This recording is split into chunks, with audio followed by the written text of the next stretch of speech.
Hi అండి. ఇవాల్టి మన స్పెషల్ వచ్చేసి హెల్దీగా సమ్మర్ డ్రింక్ చూపించబోతున్నాను. అది కూడా రాగి పిండితో సూపర్ టేస్టీగా చాలా చల్లగా చేసుకొని తాగేయచ్చు. వంటికి హాయిగా చల్లగా చాలా చాలా బాగుంటుంది.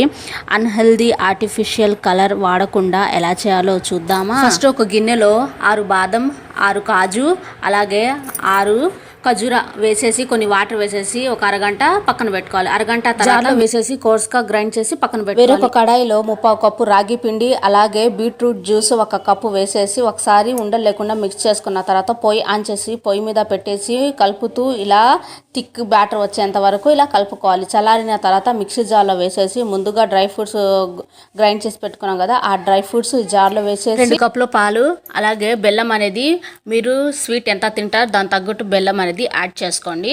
సో మొత్తం వేసేసి ఒకసారి ఇలాగా మెత్తగా గ్రైండ్ చేసుకున్న తర్వాత వేరొక గిన్నెలో ట్రాన్స్ఫర్ చేసుకున్న తర్వాత